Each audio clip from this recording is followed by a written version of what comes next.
Hello everyone, I'm Ken Reels and welcome to This Anime, the podcast that talks about anime past, present, and future, all with the exclamation of This Anime. And this is your This Anime for the month of March 2021.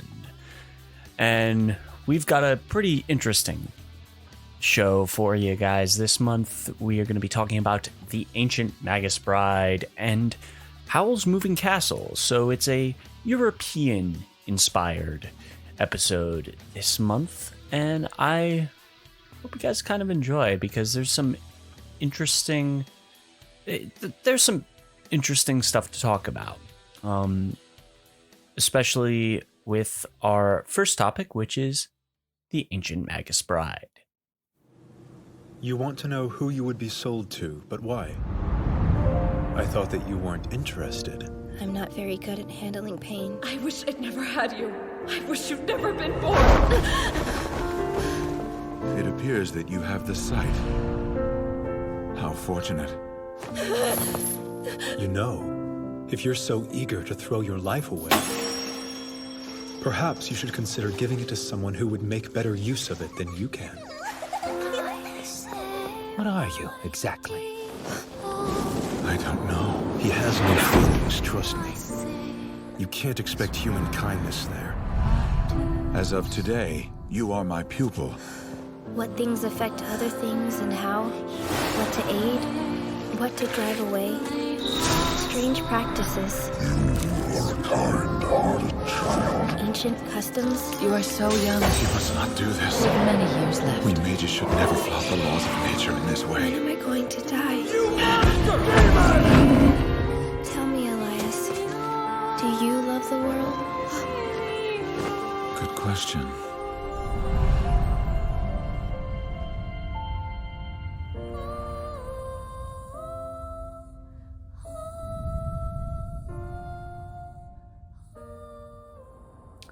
So this series got some big hype back in early 2016 when the first OVA dropped, and people were like going, yo, this is really, really cool.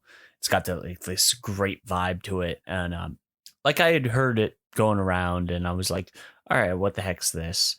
I didn't actually watch the OVAs until recently when I rewatched it for this podcast, but it kind of was like there was a lot of hype for this show specifically. Not to mention it's done by the folks over at Studio Wit, and it is very, very it's very beautiful. It's a very beautiful it's very beautiful in terms of animation. Even though specifically production IG is credited with the planning and the production of it, Studio Wit did all the animation. So they're basically they were subcontracted to do this.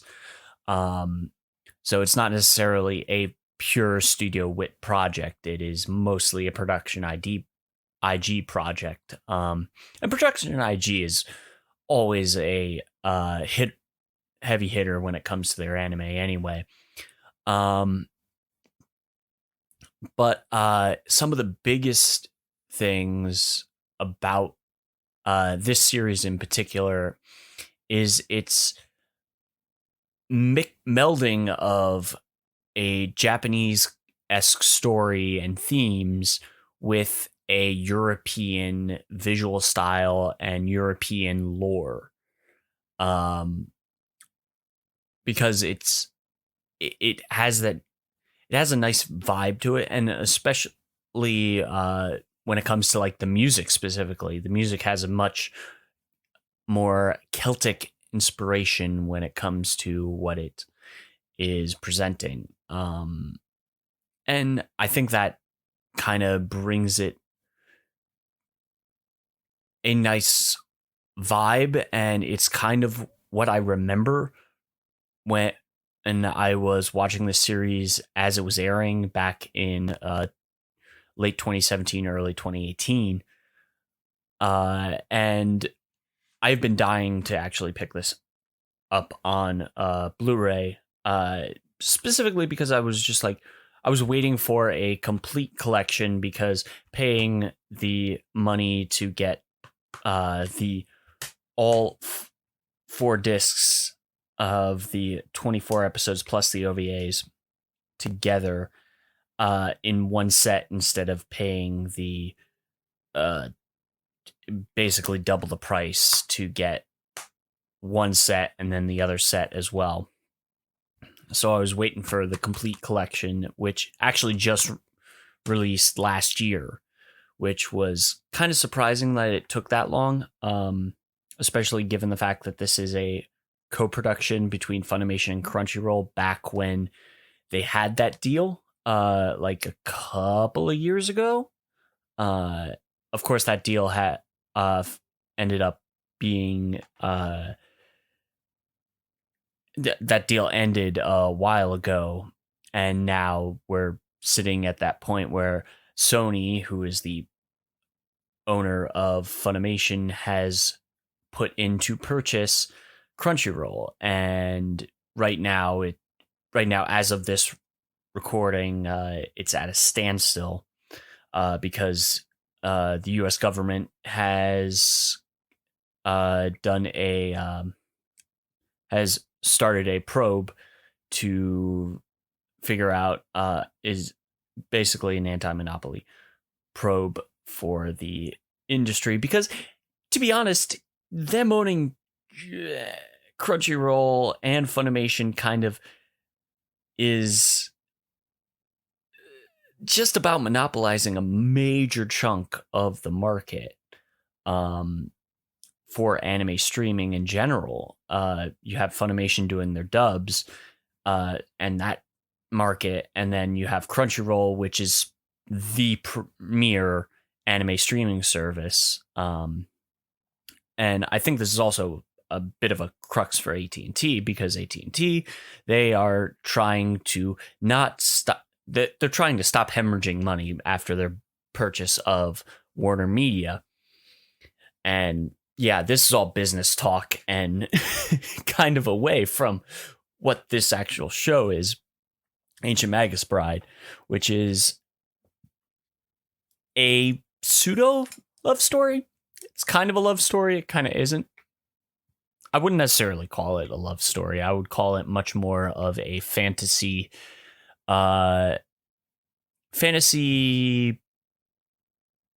philosophy adventure-y kind of show. It's not necessarily, I wouldn't really put in romance. There is some romance elements to it. It is a very shoujo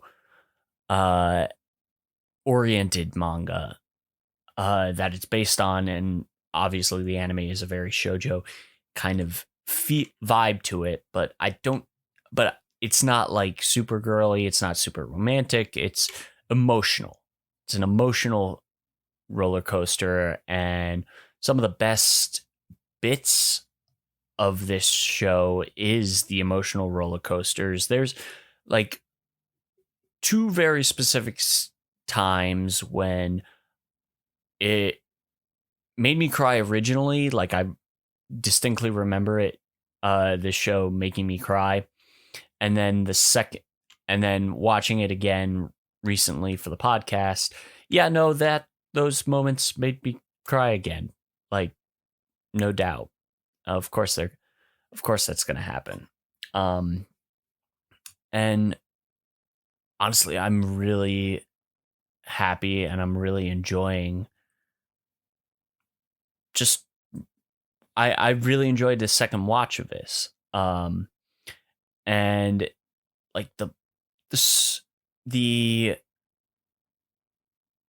and like specifically, I'm watching this obviously as a second watch. I watch it usually dubbed, and the dub is spectacular. Actually, the dub is very, very, very good. Specifically, our 2 leads are Danny Chambers and Brian Mathis. Brian Mathis has been in the industry for a long time. He's done a lot of a lot of incidental work. He's done some consistent character work for recently Black Clover. He's done stuff for Fairy Tail. Like he's a prominent reoccurring character in both those series.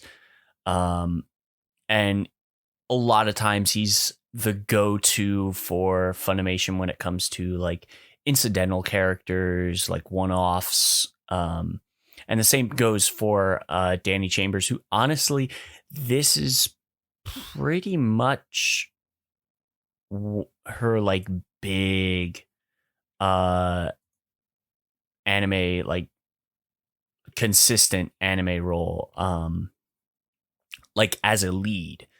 There are some like other characters that she's done that have been like minor characters that have multiple episodes, and the same goes for other shows, but there's nothing actually prominent. A lot of her roles are additional voices or one-off characters. There's one here that says female orc on her IMDb page I'm looking at right now.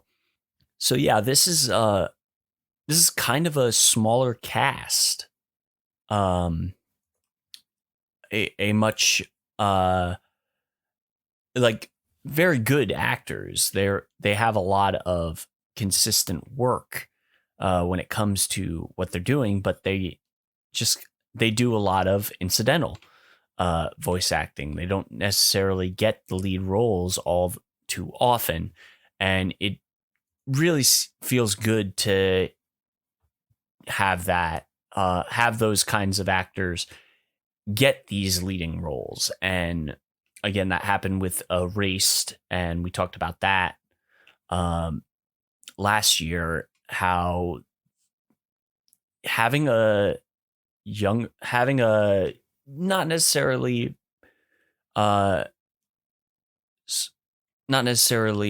consistent lead actor taking on a lead role in a anime dubbing production is actually really cool and can give some awesome results. Like Brian Mathis in particular, you will know that dude's voice. You will know the dude's voice because he has done all these incidental characters in for crowd scenes and stuff like that. He's done a lot of that stuff. So you can pick his voice out, but you can't this sounds familiar, but you don't know where you heard it from. And more than likely you're going to hear it in the background or an incidental character in an anime, which is really, it's pretty cool. Like, it's pretty cool to see them take on roles like this. And like Danny Chambers is like on the list of like, I would love to see her tackle more like lead stuff. I have she really hasn't done a lot of lead work in any of the dubs of recent. I mean, like she's a character in Jobless Reincarnation, which is I've heard iffy things about the dub. It's not necessarily Funimation's A+ material. And also she was the little girl in the second My Hero movie, which is kind of like, oh, okay, that's a interesting role. But like, if she ever ends up doing like another major lead role, I'd be very interested in hearing her take, because what she brings to Chisei as a character is this level of sincerity, this level of, honestly, she is a self-loathing character. due to her upbringing, the fact that her dad left her with her brother, her mom committed suicide right after she tried to murder her. It's very harsh. Like, it's a very harsh and stark moment because near the end of the series you find out what actually happened. Like, you keep seeing these flashes of what happened, but you're not necessarily in tune with what actually happened until like it's like the second to last episode, where everything kind of gets revealed. And like, you've been so far with this character. You've seen her go from being this very timid, wallflower-esque character to actually being confident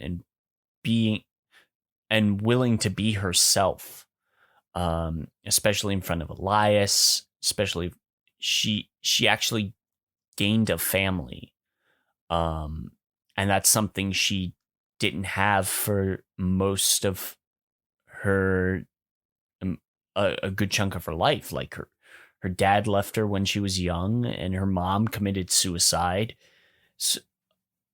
So she had no one. She had absolutely no one.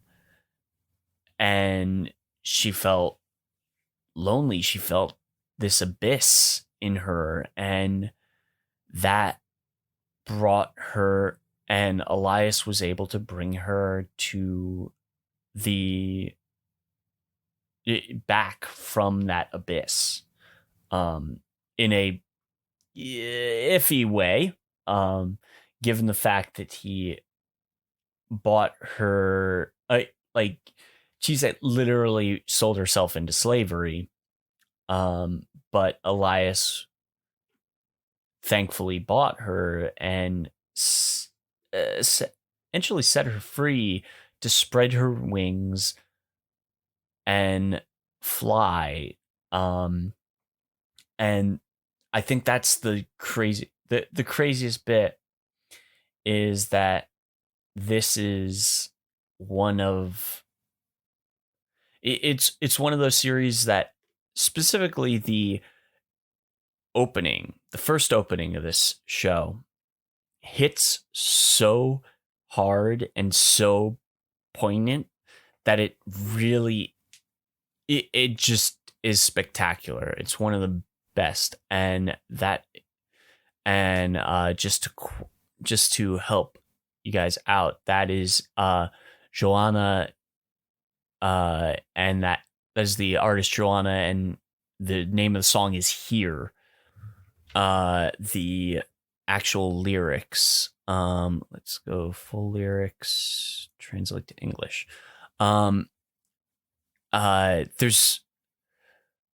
It's like, the lyrics are about, I'm the only one around me, and the loneliness is crushing her. It's dark, it's damp, and the only way to survive in this world, it's the only way I can survive, is to just deal with it, is just to live in this darkness. And believe it or not, believe it or not, helpless and meaningless self, I still cry with my heart. I hear a voice saying, come over here. Infinite, reckless tomorrow. I'll still wait somewhere. Only one, I'm here. I don't want to forgive only half. I can only understand being half. If you fight through this world, what kind of song should I sing? If you want to find it until you find it, false and barren freedom. I still wanted it, even though I know it, I don't know. Colorless, intact light. Still searched again. Only one, I am here. It's a anthem of, like, it's a perfect anthem for this show because you have this character that's lonely, and she ends up finding someone to belong to and to belong with, in Elias. And it also mirrors kind of Elias, who is just kind of like, he's chill, and he was so much more attuned to the darkness. He always he didn't mind being in the darkness. He didn't mind being alone. But when he ends up with Chisei, he realizes that there was this hole that Chisei filled that he didn't even know existed. Like, he didn't think there was a hole in him, but by Chisei being in his life, he found he found a meaning that he didn't know existed. And I like that aspect of it. I love that little aspect of, like, okay, this is a different feeling. And like actually almost all of the lyrics to all of the songs, including the EDs of this show, are about, I started out lonely and I found someone to connect with, and we're making each other whole. And that is kind of a running theme of this show, is you have these two characters and you're making each other, through finding each other, they've successfully made each other whole. And like, Chisei was constantly with this emptiness to her, and that absolutely it absolutely was eating her inside. And you see early on, she's trying to come to terms with that. Like, she's trying to come to terms with the fact that, like, yeah, I've had these thoughts eating away at me, but I don't need to be lonely anymore. I don't need to continue to be self-loathing because someone is out there that needs me and wants me to be with them. And that is easily the coolest part to me. It's an antithesis of what I like about like romance and what I expect from romance. And that's kind of my point about this. It's you taking these two characters and you're making them whole. Also, since this is like since this is a 24 episode series, I'm not going to go like beat for beat this entire show. And we kind of haven't been doing beat for beat on this show for a while. So, but definitely not when we're doing 24 friggin' episodes. We're not going to cover every episode beat for beat. One of the two big episodes that stand out to me, episode 9. That was the episode. I was making sure I was correct on that. It is episode 9. And it is the story of a Lian Seed, which is a fairy type it is a beautiful woman, and it's Scottish folklore. And it's basically a succubus. and it has kind of attached itself to an elderly man named Joel. But the reality is, she refuses to steal, like the Linseed. They suck life force out of people, but she refuses to steal any life force from Joel, and she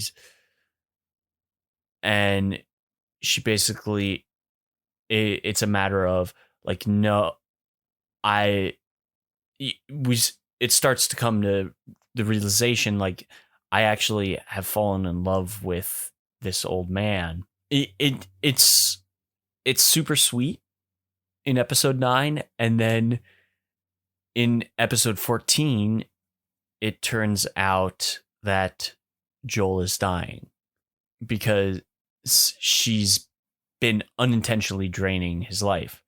Elias is basically saying, you only have like a week left. And Joel accepts this. He's perfectly happy. He's lived a long life, but it is tearing away at it's tearing away at the Lindsay, because it's like, I've fallen in love with him. I actually have fallen in love with this man, and it's hurting me to see that hurt. See my presence hurting him, and all I want to do is for him to look at me one last time, because when they first met, they locked eyes. And Joel even admits, like, he once saw her at some point, back when when he was more younger. And like Chisei goes through this rigmarole to allow Joel to see her. And Joel goes like, I've always known you've been beside me this whole time, and it doesn't matter. You gave my life some kind of meaning, and just your obscure love kind of just kept me going for all this time. Ever since my wife passed ages ago, when my wife passed, I thought there was nothing, and then I got a glimpse of you, and I wanted to live long enough to see your face again. And it's just heartbreaking. Like, this is the point where I broke down crying, and I still broke down crying when I rewatched it, because it's just such a gut-wrenching story. It really is. It's such a gut-wrenching yet semi-sweet story, because it's just like, okay, this is easily one of the linchpins of this story, of this kind of mini 2-episode story. And all these incidental stories, but in the same time, all these incidental stories actually still come through and stick to the same themes of why these characters, what makes someone whole, and each person in this show has a different way of making themselves whole. Even like the Fae creatures, they have found their way to make themselves whole, maybe catastrophically to some extent. Like some of the more antagonistic characters of this show, like Ashenai, who basically just likes twisting the fate of others to his enjoyment. Like, that's how he feels his life is fulfilling. And then you have like our essential overarching antagonist, Cartophilis. All he wants to do is die. He basically merged himself with like Cartophilis, aka Joseph. Joseph merged himself with the demon Cartophilis, who was permanently cursed to walk the earth for all eternity by God. And so you have these two characters, Joseph and Cartaphilus are basically have become one and the same, and all Joseph wants is to die finally. And the same goes for Cartaphilus, because they've both been alive for centuries at this point. And all they want to do is to die, and there's just a desperate need to try and try and find a way to die. So they're constantly creating like chimeras. They're bringing things back from the dead. They're playing with magic that isn't necessarily the greatest in the world. That leads to the point where Chisei ends up taking on a dragon's curse, and the dragon's curse is actually killing Chisei. And then Cartaphilus is basically concocting like, okay, I'm going to replace you. I'm going to switch your arm for mine, and I'm going to finally die. You're going to live because you want to live still. It has this great piece of storytelling because it's like Chisei finds a reason to keep on living, and she ends up getting a curse that's going to kill her as soon as she finds a reason to live. She's getting what she wanted, but she doesn't want it anymore. And Cartaphilus is looking to die, but he is cursed to live forever. And he's still, at the end of the series, he's still alive, but he has been put into a dream state, and he would in a way he still wants to. It puts him at peace because he would rather live constantly in a dream where he can be happy rather than be constantly stuck in this reality where he is going to live forever. He knows he's going to live forever. And that's a interesting way to solve an issue in a show where your main character is freaking immortal. Like, your main antagonist is immortal. So your solution is actually kind of to have the character keep his immortality, but also give him kind of a happy ending in a very weird way. And as a result, Chisei also gets a piece of Cartaphilus in her, and that piece is essentially Joseph. And Joseph's like, look, I've made a pact with this curse. It's not going to kill you yet.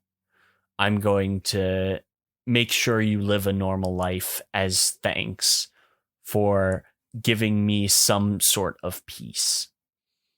And I think that I think that's a great way to bring a story like that to a head and kind of make it feel all-encompassingly interesting.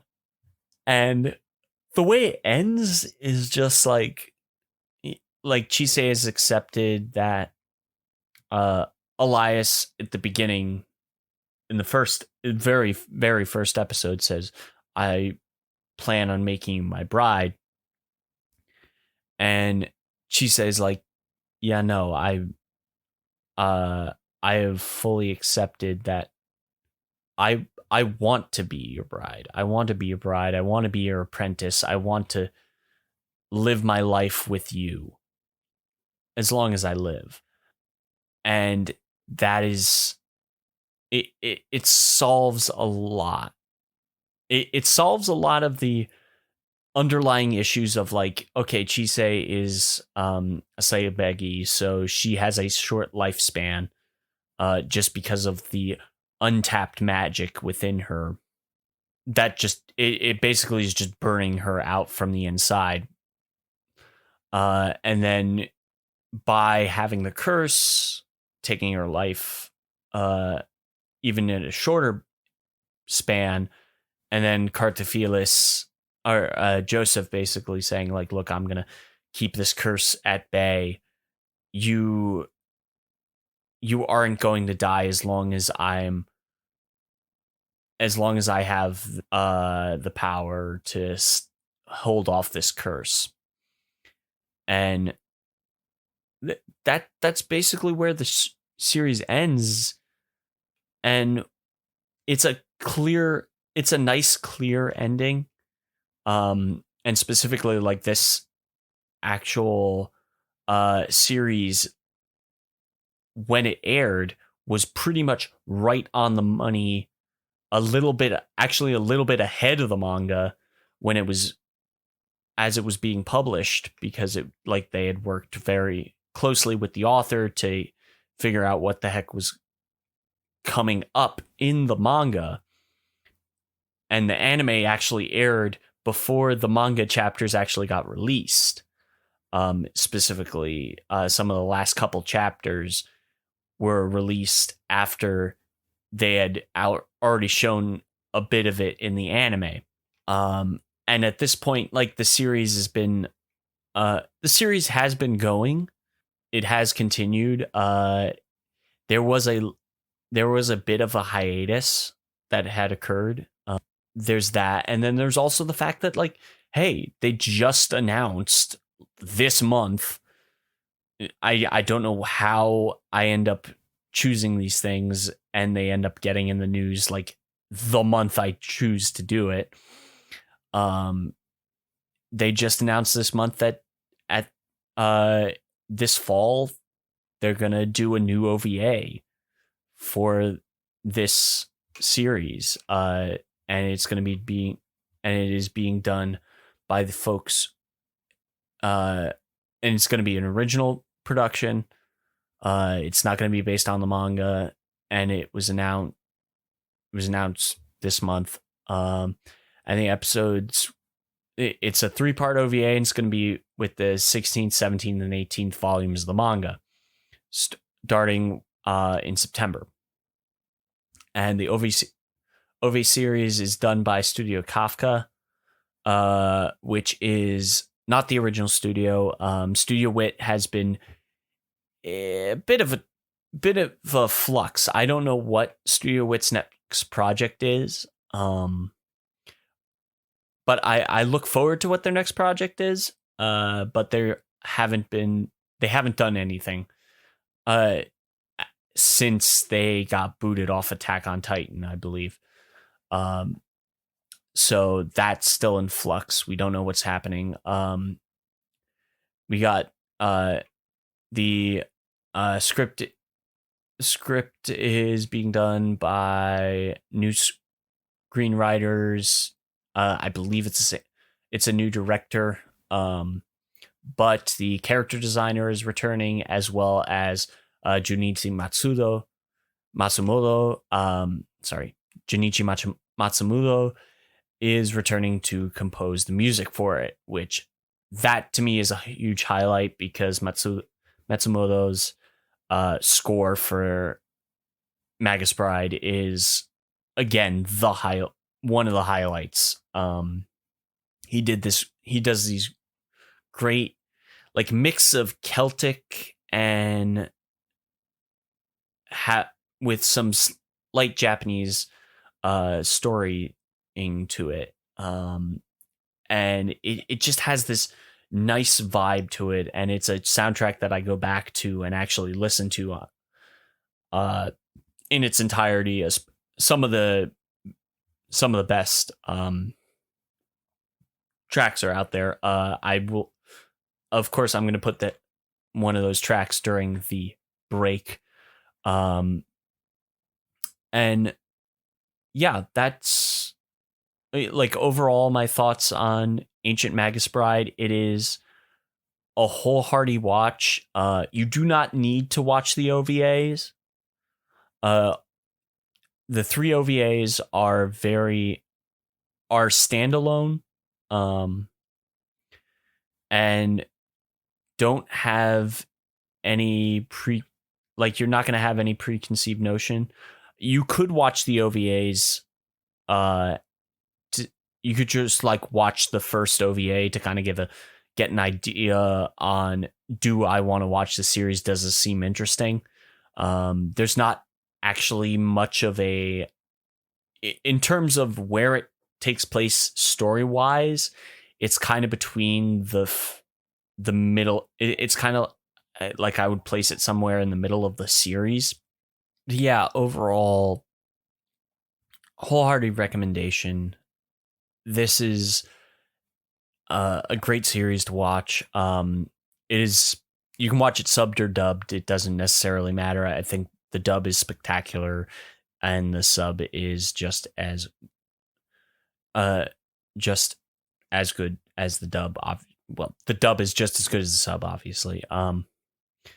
And like, yeah, the dub is definitely not a piece of shit.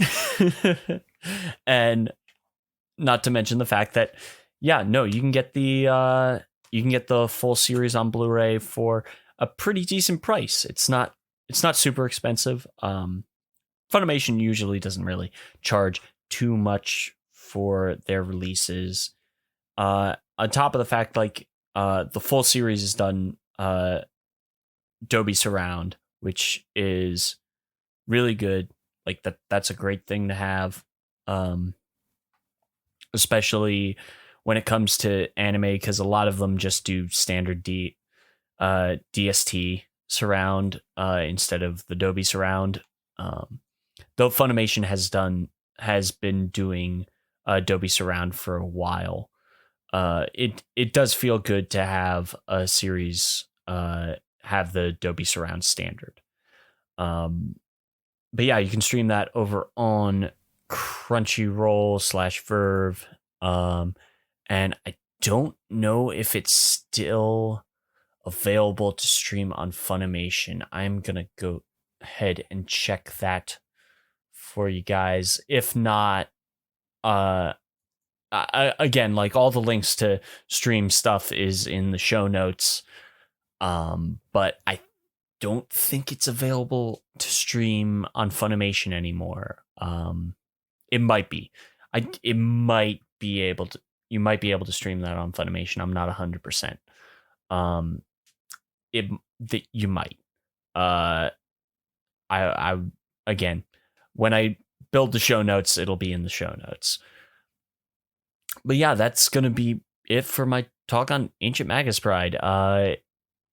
We're gonna take a quick break, and when we come back, we're gonna talk about Howl's Moving Castle. So we're gonna take a quick break, and when we come back, Howl's Moving Castle. So see you guys then.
from master filmmaker Hayao Miyazaki, the director of the Academy Award-winning Spirited Away. That is ancient sorcery. And quite powerful, too. This summer, experience the epic tale of a young woman transformed by a mysterious curse. That's really me, isn't it? An enchanted moving castle. This is a magic house. And the one wizard powerful enough to set her free. This charm will guarantee your safe return. Walt Disney Studios presents a Studio Ghibli production of a Hayao Miyazaki film. Hold on. This June, journey to amazing new worlds. Find me in the future! Aboard Howl's moving castle.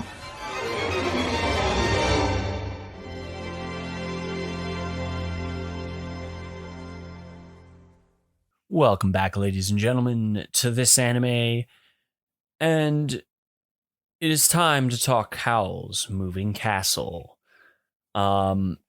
So this is the first time I'm actually watching Howl's Moving Castle. I'm not the biggest fan. This came out at a time when I wasn't the biggest fan of Miyazaki's work. I'm still not necessarily a huge fan of Miyazaki's work. I think he is a very flawed filmmaker. I think his endings suck balls. And I'll be frank, this movie still has a sucky ending. It feels rushed, as most of his endings seem to be. Like the man can't end a movie without it feeling rushed to me. There's one of his filmography, and it's his it's his technically third movie, his second legit Studio Ghibli production. Well, quote unquote Studio Ghibli production, because Nausicaa is technically not a Ghibli production, but is in the Ghibli catalog. And his first official one is Castle in the Sky, which I think actually has a good ending, and it doesn't feel rushed compared to literally the entire rest of his catalog as a filmmaker. And yeah, that's kind of my issue with Miyazaki in general. Like, I don't find his work, I find his work very enjoyable. Like, most of it is so enjoyable. It's just, and his endings work per se, it just doesn't feel it's at the same pace as the rest of the film that it's in. And again, it still happened in Howl's Moving Castle, where I think the ending doesn't go at the same pace as the rest of the movie.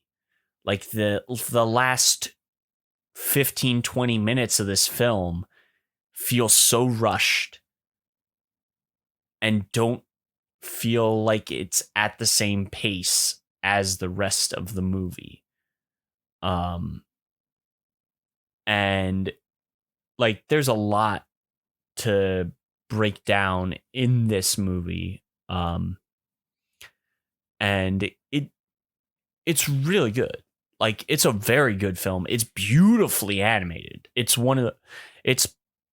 probably my favorite practical, like my favorite traditionally layered animation system for how the castle moves. Like, the castle moves in this traditional animation layered piece. Like, everything's in layers, and the way it moves is every single layer is moving at a different scale than the rest of it. Like, you feel like this is an actual hodgepodge moving castle. Like it really brings that to life in a very beautiful way. And honestly, like, as much as I love Castle in the Skies score, Joe Hisashi, like, this has actually become my new favorite score of his. I like the leitmotifs he put into this score specifically. That like I immediately pieced out all the leitmotifs that Joe put into the score, and it stood out. Like the leitmotifs really stood out, and it really kept the connection to these characters that I genuinely enjoyed. I genuinely enjoyed it. And yeah, it's really good. It's a very, very good piece. As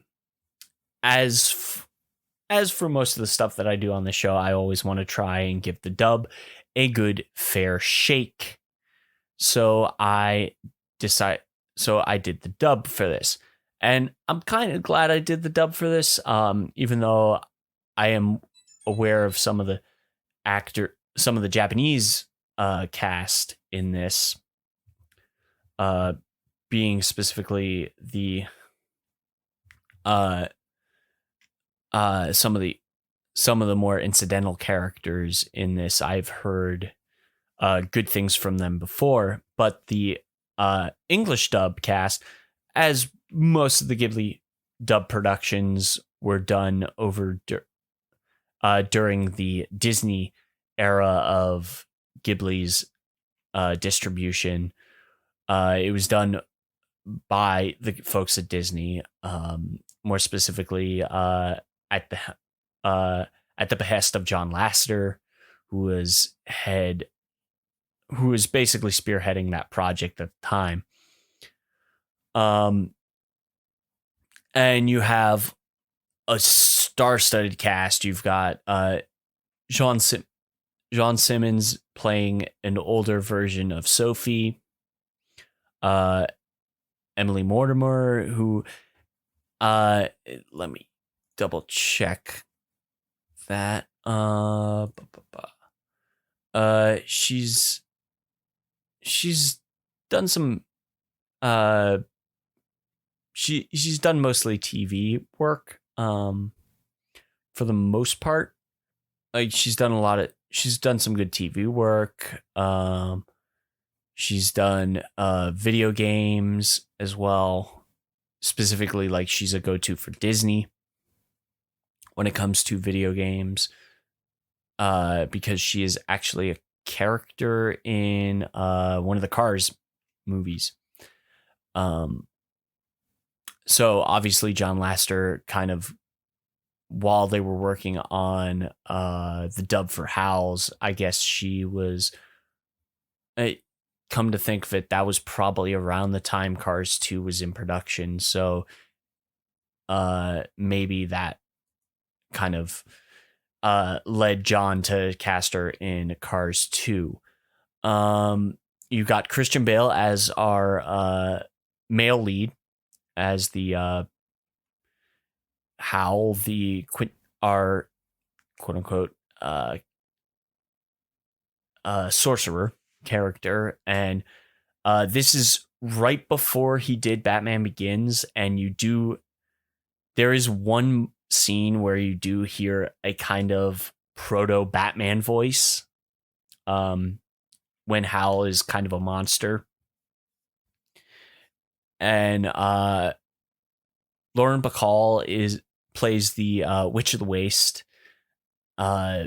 very prolific British actress, and one of the big things is Calcifer is played by Billy Crystal, who is absolutely killer. I love Billy Crystal. I find him extremely fucking funny. I've always found Billy Crystal funny, and he is 100% a quippy bat. He's playing a fire demon. He's playing a quippy fire demon, and he really does exude that in the role. Having this very quippy, snarky demon who has been basically enslaved by Howl to move the castle and everything. Because Calcifer is essentially the heart of the castle, and spoilers, is the key to Howl's heart. And it's like, all right. And that also brings back a connection to Ancient Magus Bride, where it's just like, by finding love, they find the hole that they are missing. And they find what they are missing and become whole.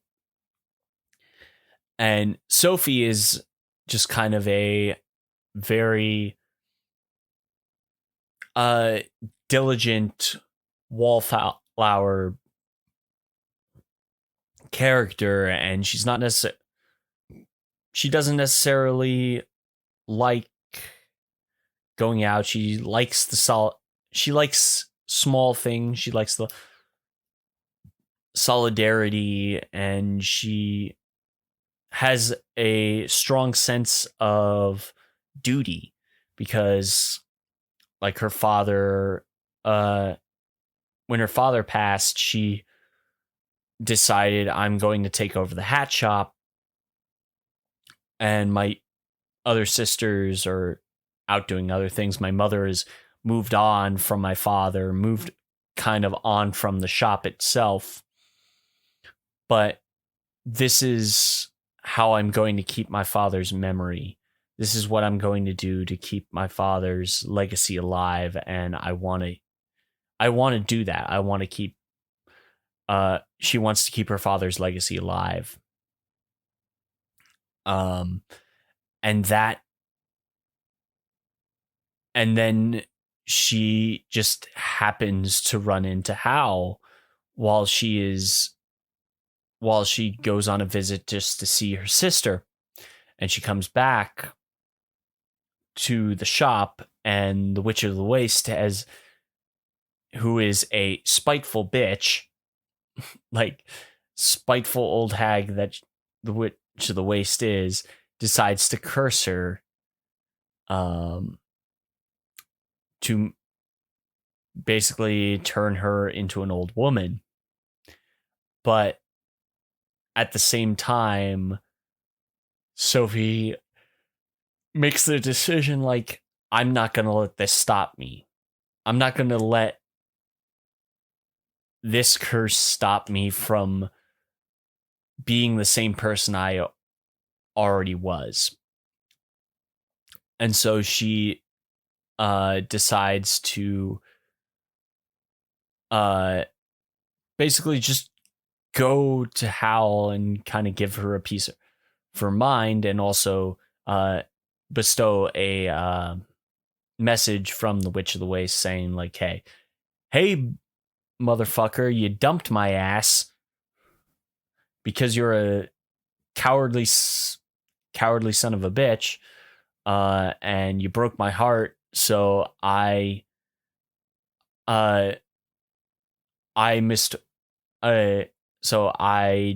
cursed this girl that you might have a thing for. And it comes off like, okay, the Witch of the Waste is kind of a spiteful person, and you've got all this other stuff.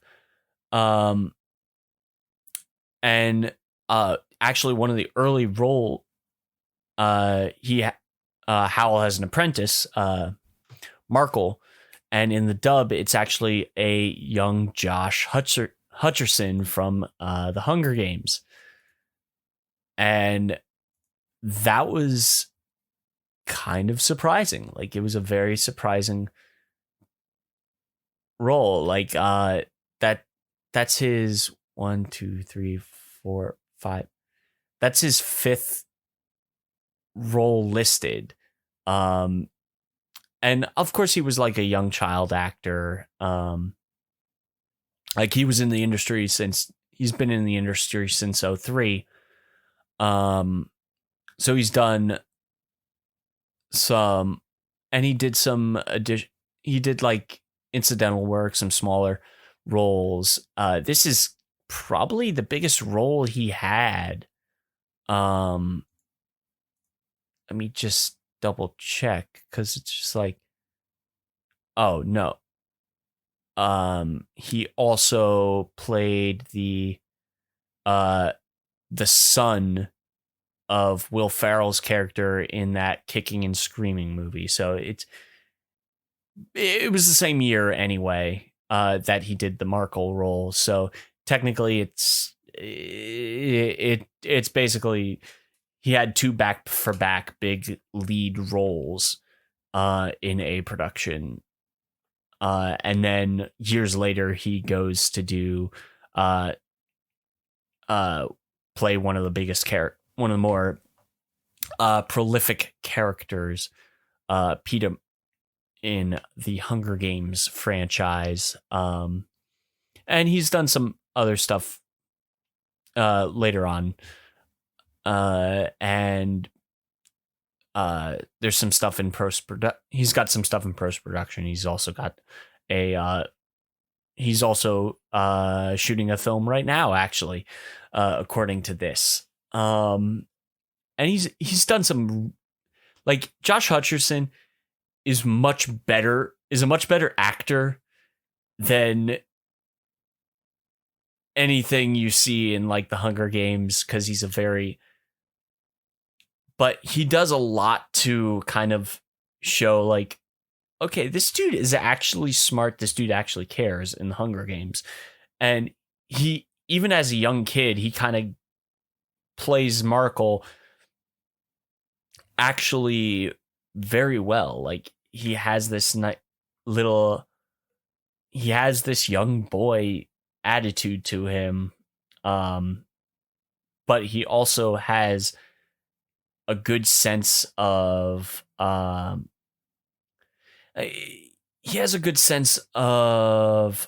the word I'm looking for? So he has a good sense of self-reliance. That's what I'm looking for. That's the word I was looking for. Self-reliance. Because Howl is always gone for days at a time. He has gained this good sense of self-reliance. He knows what he's doing. And then Sophie comes into his life, and he finds he starts to find family in it. And Sophie finds family in Howl, in Markle, in Turnip Head, which is a scarecrow with a turnip for a head. Calcifer as well feels like family, and then also she ends up bringing in the Witch of the Wastes after the Witch of the Waste gets completely destroyed by the antagonist Solomon, played by Blythe Danner, who you know her look, who she is if you saw a picture of her, and there's some really heavy hitters of like old school heavy hitters from the 70s in this voice cast. Like, there's some great old school ladies of the past from the 70s and 80s era of Hollywood that are in the American voice cast. And you find these characters forming a family, and even Howl admits, like, I've I consider you guys family. I've considered you all family, and and he starts to warm up to Sophie, starts to warm up to being a family pretty quickly. And there is a point where Hal is distraught after Sophie kind of has brought some order and cleanliness to the castle. Howl ends up accidentally going, "Hey, you messed with my stuff, and now my hair's all messed up." And Sophie's just like, "No, look. We can solve this. It's not a problem."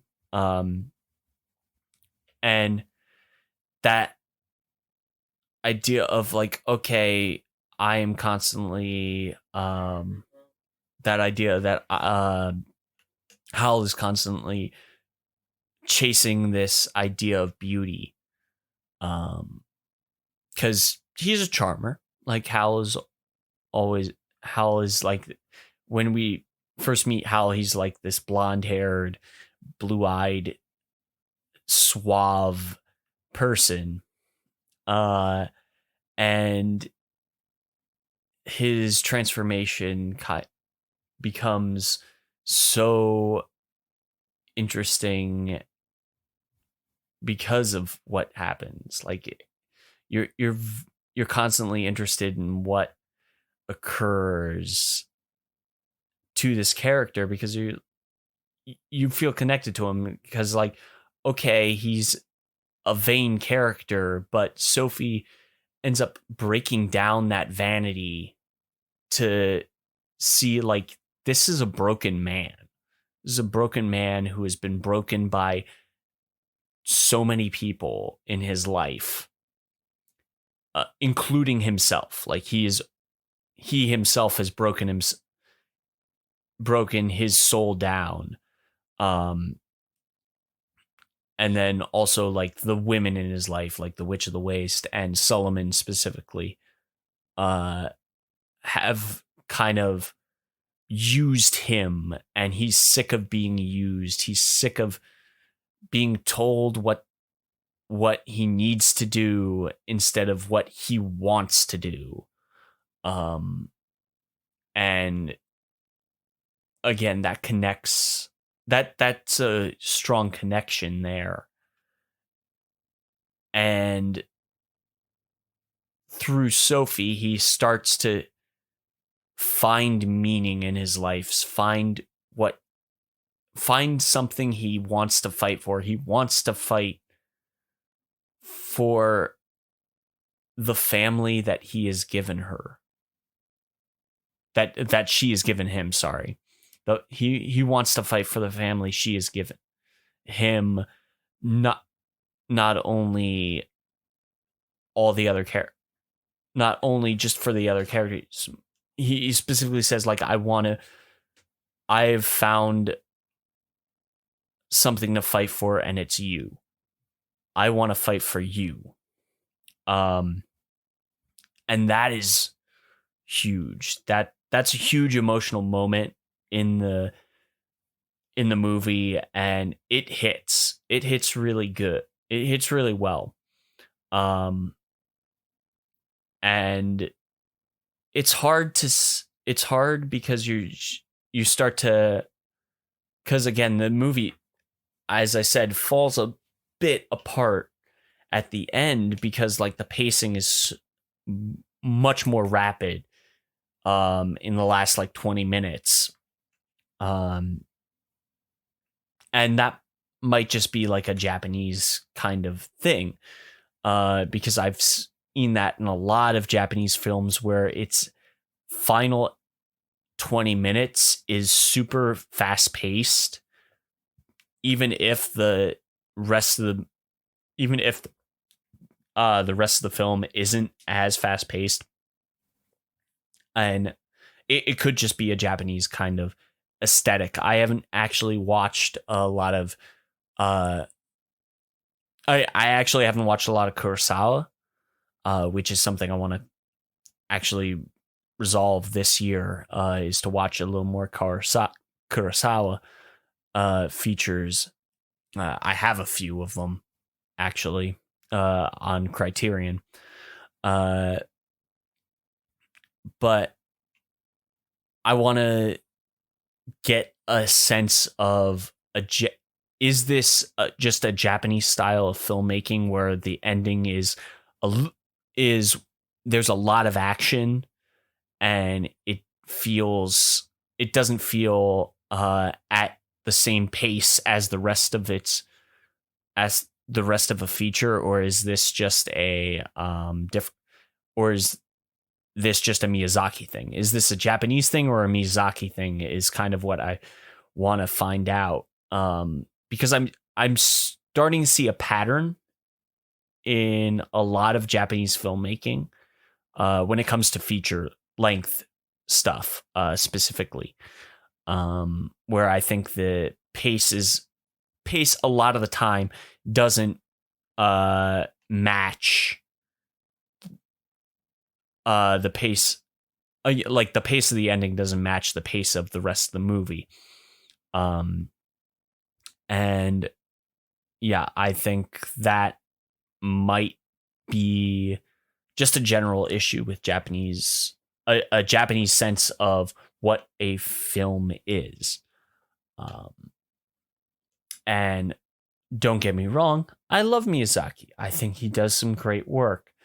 But I think he has flaws.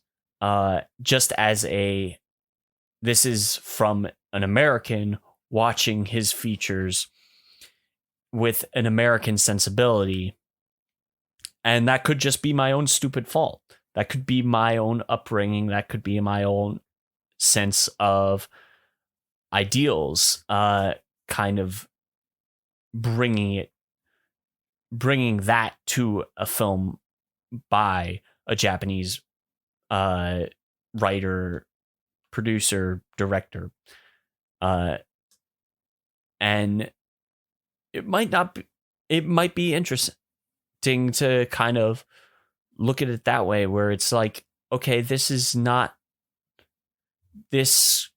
actually might just be a Japanese kind of filmmaking. And if that is the case, if I start to realize that is the case, I can be better at articulating that to other people and other listeners, and make you guys that are listening to this show kind of have an idea on where I stand at watching some of these features. Again, like, I don't necessarily want to do all of Miyazaki's work. I don't think I want to do all of Miyazaki's work, because I don't think it's not necessarily something I want to talk about on this show, because I want to show I want to talk to you guys about stuff that is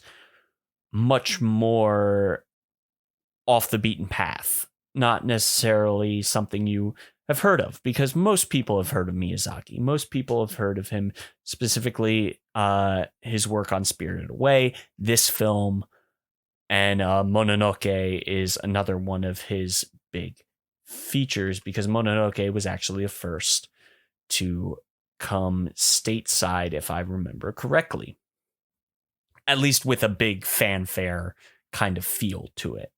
Even though the Weinsteins, when they originally released that feature, they didn't release it in the best of terms, because Harvey Weinstein was a bastard of a human being, and still is a bastard of a human being. Thank God he got convicted of all of him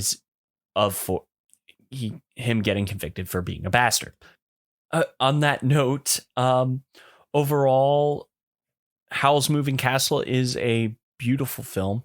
I think its ending is still a bit rushed.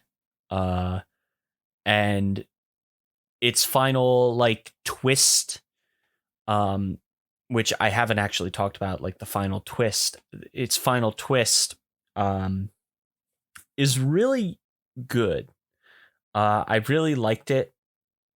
In terms of its writing, like I really I immediately started to piece together what the movie was where the movie was going, pretty much like 5 minutes before it actually fully revealed it. And it adds this extra layer of depth to its themes. And again, this is a very anti-war film. It is an anti-war film. And it talks about a lot of pacifism. It talks about old age and how you don't necessarily... Your life doesn't end as you get older. It only gets better. It only changes. But it doesn't change it doesn't change too much unless you let it.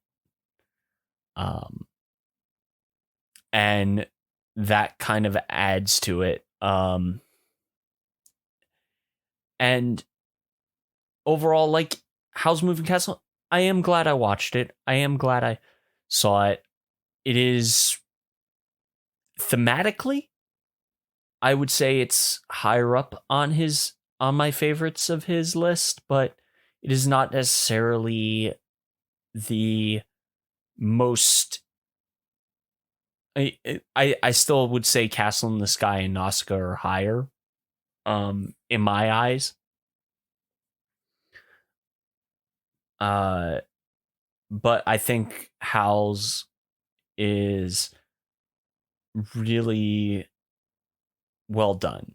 It's very well done, and I will eventually cover some of his other stuff. Not necessarily all of it, but eventually I do want to cover some of his stuff in the future. But anyway, guys, that is going to be it for the show this month. Thank you guys for listening. And next month, the plan for next month. Next month is going to be fun because we are covering 2 series that are pretty special because they're bad. We're going to be covering bad anime next month.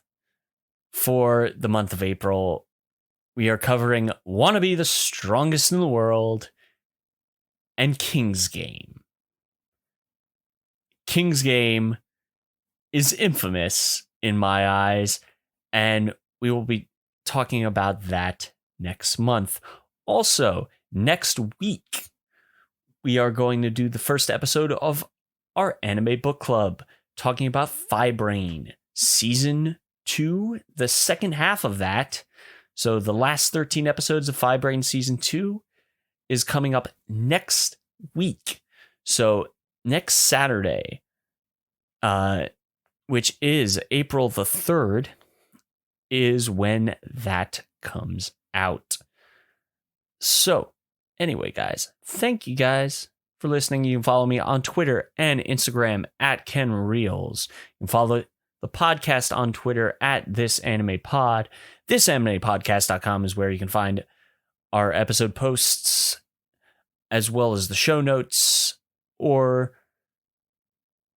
subscribe to us on Apple Podcasts, Google Podcasts, Spotify. We're on iHeartRadio. We're on Pandora. We are pretty much anywhere you can get your podcasts. We're probably on there. So please rate, review, check us out on your currently favorite podcasting service, because that helps us out, and I would like to have more people find us. Because, hey, even if you don't even listen to us, just share us with your friends. Share what you got and share your thoughts on us. You can also email us at it's thisanimepod@gmail.com. That is thisanimepodcast@gmail. And yeah. Anyway, I'm going to get out of here. See you guys in a week for this anime book club, and next month for our bad anime month, King's Game, and Want to Be the Strongest in the World. See you guys then. Bye. Thank you for listening to This Anime. Okay, master. Let's kill the whole. No. If anything, just like us on Facebook. Go to facebook.com/thisanimepodcast.